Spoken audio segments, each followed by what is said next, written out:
ஸ்ரீசக்கர வரதாச்சாரியம் சுத்தசத்வ குருத்தமம் ஸ்ரீநிதிம் ராகவம் வந்தே ஹியபார கருணாகரம். கவசம் கனெக்ட் நேயர்களுக்கு நமஸ்காரம். பெரியாழ்வார் திருமொழியின் 3ஆம் பத்து 8ஆம் திருமொழி 2ஆம் பாசுரத்தை அனுபவிக்க நாம் மானசிகமாக ஆயர்பாடியை சென்று அடைகிறோம்.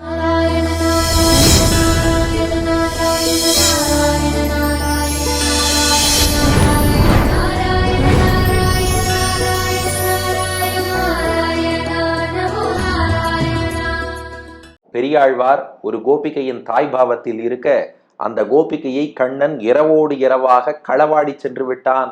கார்த்தால எழுந்து பார்த்தா பொண்ணை காணும். அதனால அந்த தாய் எப்படி தன் பெண்ணை தேடி புலம்பினாள் என்பதுதான் இந்த பதிகம். அதுல முதல் பாசுரம் பார்த்தோம். ஒரு அழகான உதாரணம் சொன்னார் பெரியாழ்வார். என்னன்னா, தாமரை பொய்கையில பனி விழுந்து அந்த தாமரை வாடி போனா பொய்கையே அழகெழுந்து போவது போல என் வீடு வெறிச்சோடி போச்சு. இப்ப 2ஆம் பாட்டுல அடுத்த உதாரணம். இந்த பதிகத்திலேயே அந்த உதாரணங்கள் தான் அழகு. இதுல என்ன உதாரணம் அப்படின்னா, ஆயர்கள்லாம் கன்றுகால் மாற்றுதல்னு ஒரு விஷயம் பண்ணுவாளாம். அது என்ன கன்றுகால் மாற்றுதல்? இப்போதைக்கு அது சஸ்பென்ஸாவே இருக்கட்டும். பாட்டின் விளக்கம் வரும்போது சொல்றேன். கிருஷ்ணன் நல்ல தேர்ந்த ஆயன். மாடு மேய்க்கிறவாள்லாம் கன்றுகால் மாற்றுதல்னு ஒரு வேலை பண்ணுவா. அதை ரொம்ப அழகா கண்ணபிரான் பண்ணிட்டான். போன பதிகத்திலேருந்தே நிறைய இடியம்ஸ், நிறைய வார்த்தைகள்லாம் வந்துட்டே இருக்கு பாருங்க. அதுல இதுவும் ஒண்ணு. வாருங்கள், அது என்னன்னு இந்த 2ஆவது பாசுரத்திலே காண்போம். ஒன்றும் அறிவு ஒன்றில்லாத உருவரை கோபாலர் தங்கள் கன்று கால் மாறுமா போலே கன்னி இருந்தாளை கொண்டு நன்றும் கிரி செய்து போனான் நாராயணன் செய்த தீமை என்றும் எமர்கள் குடிக்கு ஓர் ஏச்சுக்கொள் ஆயிடுங்கொலோ. ஒன்றுமறிவு ஒன்றில்லாத உருவரை கோபாலர் தங்கள் கன்று கால் மாறுமா போலே கன்னி இருந்தாளை கொண்டு நன்றும் கிரி செய்து போனான் நாராயணன் செய்த தீமை என்றும் எமர்கள் குடிக்கு ஓர் ஏச்சுக்கொள் ஆயிடுங்கொலோ. இப்போ விளக்கத்தை காண்போம். ஒன்றும் அறிவு ஒன்றில்லாத ஆயர்களை பற்றி ஆண்டாள் நாச்சியார் சொல்லும் போது அறிவொன்றும் இல்லாத ஆய்குலம்னா. ஆனா பெரியாழ்வார் சொல்ற வார்த்தை பாருங்க, ஒன்றும் அறிவு ஒன்றில்லாத. இதை கொஞ்சம் கவனமாக ரசிக்க வேண்டும். அறிவில்லாத அப்படின்னா அறிவு குறைச்சல்னு அர்த்தம். அறிவொன்று இல்லாத அப்படின்னா அறிவு ரொம்ப மிகவுமே குறைந்து இருப்பவர்கள்னு அர்த்தம். அதுக்காக உடனே ஆயர் இனம் மாடு மேய்ப்பவரை குறைச்சு சொல்றோம்னு அர்த்தம் இல்லை. இதை எந்த கோணத்துல புரிஞ்சுக்கணுமோ அந்த அளவோட புரிஞ்சுனுட்டு அவுட் ஆஃப் கான்டெக்ஸ்ட் இன்டர்பிரிட்டேஷன், வேற ஏதாவது சர்ச்சைகள் இதெல்லாம் தவிர்ப்பது தான் நல்லது. இப்போ கலோக்கியெல்லாம் சொல்றோம் இல்லையா, ஒரு பையன் ஸ்கூல்ல ஒழுங்கா படிக்கலைன்னா மாடு மேய்க்க போடான்னு சொல்லுவா. அதனால அந்த நாள்ல ஒரு வழக்கம், மாடு மேய்க்கிறதுக்கு குறைவான அறிவு இருந்தால் போதும், அதனால மற்ற அறிவு அதற்கு தேவையில்லை. அதனால அறிவு ஒன்றில்லாத, அறிவில்லாதனால அறிவு குறைவுன்னு தான் அர்த்தம்.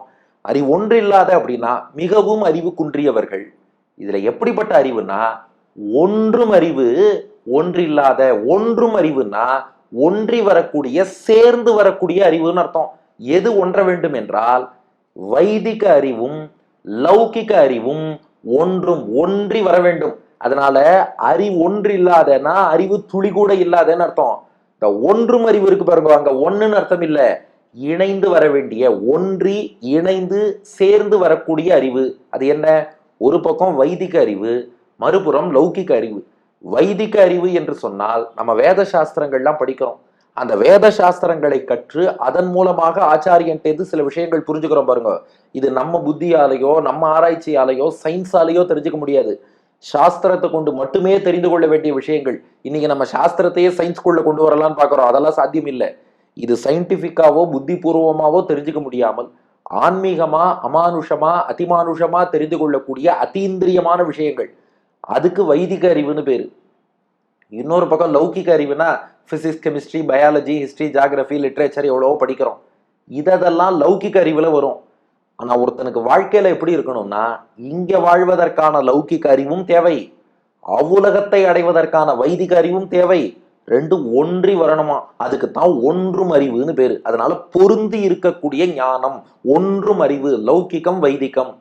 இப்ப இங்க என்ன ப்ராப்ளம்னா, ஆயர்களுக்கு ரெண்டும் கிடையாதான். அதான் ஒன்றும் அறிவு ஒன்றில்லாத. இந்த ஒன்றி வரக்கூடிய அறிவு இருக்கே, அது துளி கூட இல்லை. ஏன்னா அவ ஆச்சாரியன்ட்ட உட்காந்து காலக்ஷேபம் பண்ணி சாஸ்திரங்களும் வாசிக்கல.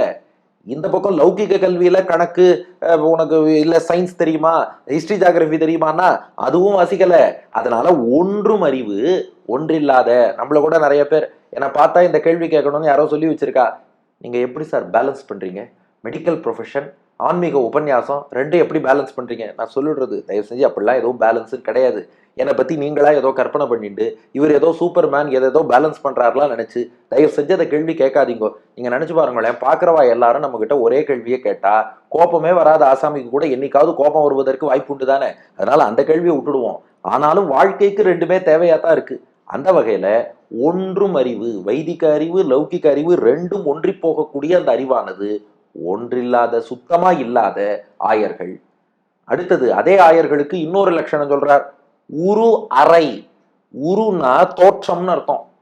அறை அப்படின்னா அதிலே குறைபாடு கொண்டவர்கள். உரு அறைனா தோற்றத்திலே குறைபாடு. அவ தோற்றத்துல என்ன குறைபாடுன்னா இது அப்படி புரிஞ்சுக்க கூடாது. சில பேர் பார்த்தா அலங்காரம் எல்லாம் நல்லா பண்ணிப்பா, ராயல் அட்டையர்னு அப்படி ட்ரெஸ் பண்றேன் இப்படி ட்ரெஸ் பண்றேன்பா.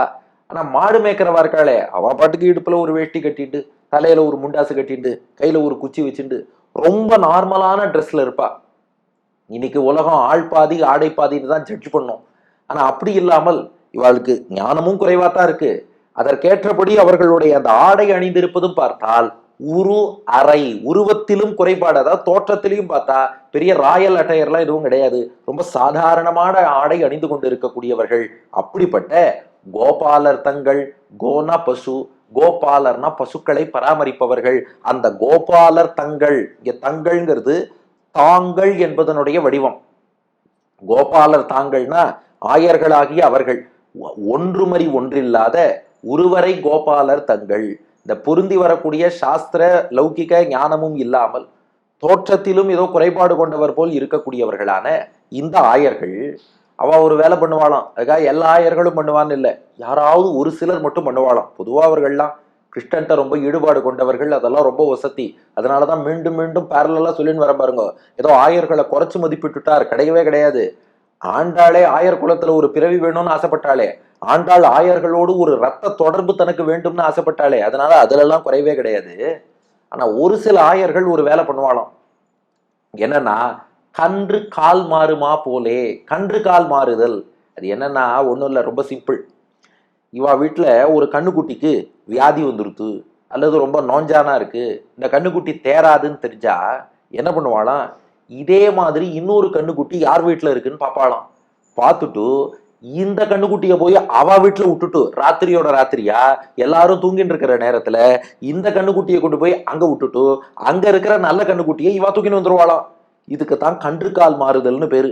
இன்னும் ஒரு சிலர் என்ன பண்ணுவாளாம், இவாள்கிட்ட கண்ணுக்குட்டியே வீட்டுல இல்ல, அடுத்து ஒரு கண்ணுக்குட்டி வேணுமா, நோ ப்ராப்ளம், ராவோட ராவா யார் வீட்டுக்காவது போய் கொஞ்சம் நிறைய கண்ணுக்குட்டி இருந்ததுன்னா அதுல இருந்து ஒரு கன்றுக்குட்டியை கொண்டு வந்து விடுவார்களாம்.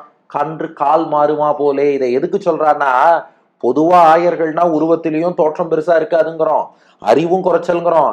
ஆனா இந்த ஒரு விஷயத்துல ஒரு சிலர் கெட்டிக்கார ஆளா இருக்கா. அது எப்படித்தான் கண்டுபிடிக்கிறாளோ, ராவோடு ராவா எங்க நல்ல கண்ணுக்குட்டி இருக்குன்னு தெரிஞ்சு அதை மட்டும் கொண்டு போயிடுவா. கன்று கால் மாறுமா போலே இந்த கிருஷ்ணனும் ஆயர்களின் தலைவனோ இல்லையோ அதே வேலையை தான் பண்ணியிருக்கான். என் மகள் எங்க ஆத்துல கண்ணுக்குட்டி போல வளர்த்துன்னு வந்தோம், அந்த மகள் அவனுக்கு ரொம்ப பிடிச்சிடுத்து. ஆயன் என்ன பண்ணுவான், ராவோட ராவா நல்ல கண்டுக்குட்டி கிடைச்சா வந்து திருடின்னு போற மாதிரி அவன் மாட்டு தொழுவத்திலேயும் திருடின்னு போவான், இவன் வீட்டுக்குள்ளேயே வந்து திருடின்னு போயிட்டான். அதான் கன்னி இருந்தாளை கொண்டு. கன்னினா கன்னி பெண்ணாக, நம்ம ஆங்கிலத்துல சொல்றோம் இல்லையா, ஸ்பின்ஸ்டர்னு சொல்றோம் பாருங்க. கன்னிகை, திருமணம் ஆகாமல். இன்னும் ஆழமா மாமுனிகள் வியாக்கியானம் பண்றார், திருமணம் குறித்த எண்ணங்கள் கூட இல்லாத சின்ன கன்னி பெண்ணா என் பெண்ணு இருந்தா, அப்படி கன்னி இருந்தாளை, அப்படி கன்னி பெண்ணாக இருந்தவளை கொண்டு மொத்தமாக கொண்டு போயிட்டான். எப்படிப்பா கொண்டு போனான்னா, பாட்டை தொடர்ந்து பாருங்கள். ஆயர்கள்லாம் கன்றுகால் மாறுவது போல என் வீட்டுல இருந்து பொண்ணை கொண்டு போனான். நன்றும் கிரி செய்து போனான். இவள் எப்படி கொண்டு போயிருக்கான்னா, நன்றும்னா நல்ல முறையில, கிரி, கிரி அப்படின்னா நம்ம ஆங்கிலத்துல டெக்னிக்னு சொல்லுவோம் பாருங்க, அதற்கான நல்ல தமிழ் வார்த்தை கிரி என்பது. கிரி செய்து அப்படின்னா சில டெக்னிக் எல்லாம் பயன்படுத்தி இருக்கான், சில யுக்திகளை கையாண்டு இருக்கிறான். அதாவது இந்த பெண்ணை என்னென்ன பெண்ணா மயக்கலாம்னு சொல்லி இதற்காக பல டெக்னிக்ஸ் எல்லாம் யோசிச்சு. அதான் மீண்டும் யாரை ஞாபகம் வச்சுக்கணும், திருக்குடந்தை ஸ்ரீ உவே மோகன் சுவாமி. பெரியாழ்வார் பாட்டு எதை கேட்டாலும் ஒரு புதிய தமிழ் வார்த்தை நமக்கு கிடைச்சிடும். நன்றும் கிரி செய்து, நிறைய உபாயங்கள், நிறைய யுக்திகள், நிறைய டெக்னிக்ஸ் எல்லாத்தையும் கையாண்டு கையாண்டு எப்படியோ என் மகளை மயக்கி இவளுக்கு திருமண ஆசை, காதல் ஆசை இதெல்லாம் வரவழிச்சு கன்னியா இருந்தவளை அந்த கிருஷ்ணன் கொண்டு போனான். அதாவது கொண்டு போனான்ங்கிறது எப்படி இருக்கும்னா, கண்ணி இருந்தாளை நன்றும் கிரி செய்து கொண்டு போனான். ஆனா பாட்டுல எப்படி வரும்? கண்ணி இருந்தாளை கொண்டு நன்றும் கிரி செய்து போனான். நீங்க அர்த்தம் பண்ணிக்கும் போது கண்ணி இருந்தாளை, அவ பாட்டு கன்னி பொண்ணா இருந்தா, நன்றும் கிரி செய்து, இவன் ஏதோ டெக்னிக்ஸ் மெஸ்மரிசம்லாம் கையாண்டு கொண்டு போனான், இவளை அப்படியே கொண்டு போய் விட்டான். நாராயணன் செய்த தீமை. அந்த அம்மா சொல்றா, அவன் பேரு நாராயணன் வச்சுருக்கான். நாராயணன்னா நாரங்களாகிய உயிர்களுக்கெல்லாம் அயனம் ஆதாரமாக இருந்து காப்பாற்றுபவன், நன்மை செய்பவன் அர்த்தம். நாராயணன்னா நாரங்களாகிய உயிர்களுக்கு ஆதாரமா இருந்து நன்மை செய்பவன். ஆனா இங்க என்ன பண்ணிட்டான்னா, நாராயணன் செய்த தீமை, அவன் தீமை செஞ்சுட்டானே. என்ன தீமை செய்தான்னா, ஆமா என் பெண்ணை பறிச்சுன்னு போயிட்டான். அது மட்டும் இல்ல, என் குலத்துக்கே ஒரு அவப்பெயர் வரும்படியாக, குலத்தின் பெருமைக்கு இழுக்கு வரும்படியாக. ஏன்னப்பா, எந்த வீடுப்பா? அந்த பொண்ணு ராத்திரியில காணா போனாலே அந்த வீடுன்னு தானே என் குடும்பத்தை பத்தி பேசுவா. இப்படி நாராயணனே தீமை செய்யலாமா? என்றும் யமர்கள் குடிக்கு. என்றும்னா எக்காலத்திலும்.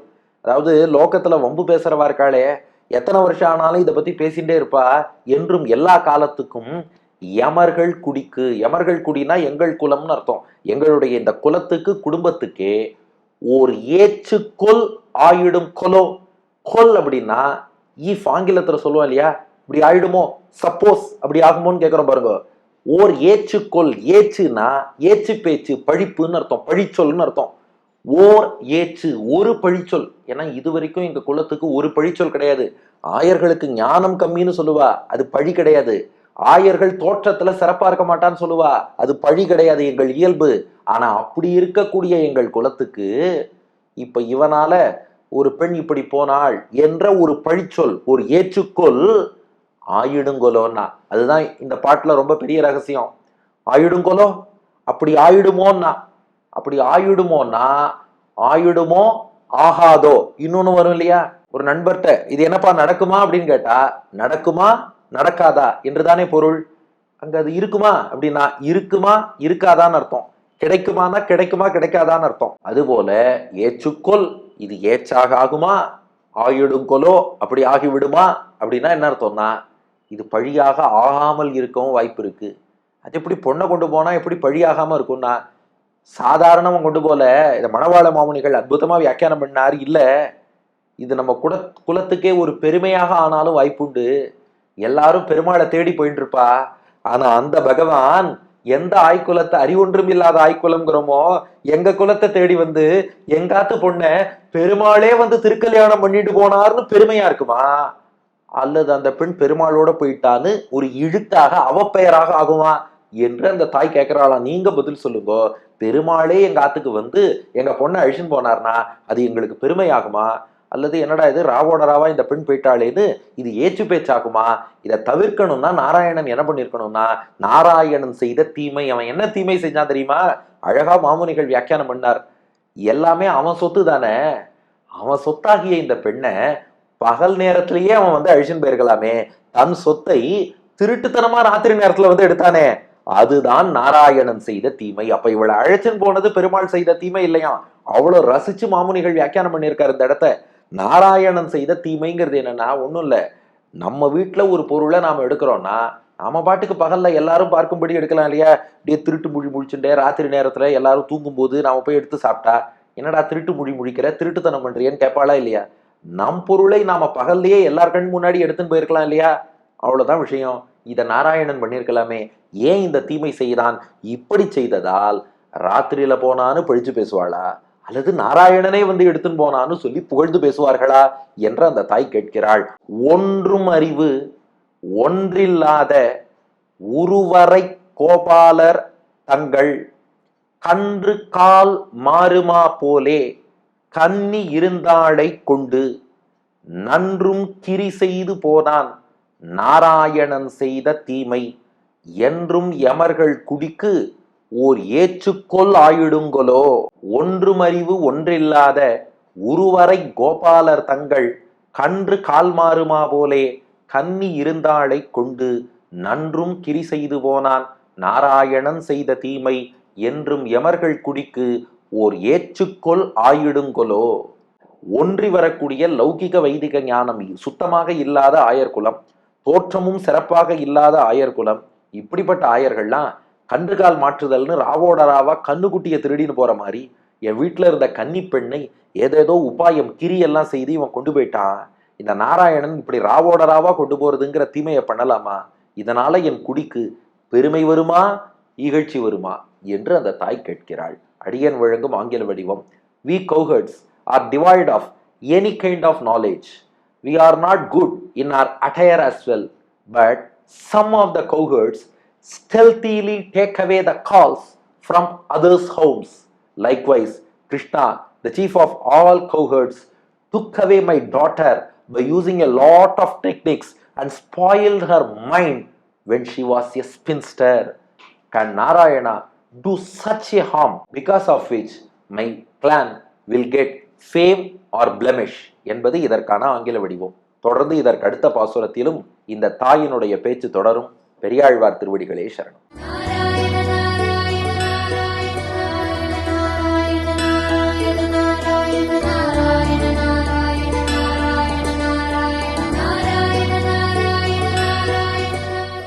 ஒன்றும் அறிவொன்றில்லாத ஒருவரை கோபாலர் தங்கள் கன்று கால் மாறுமா போலே கண்ணீராதாளை கொண்டு நன்றும் கிரி செய்து போனான்.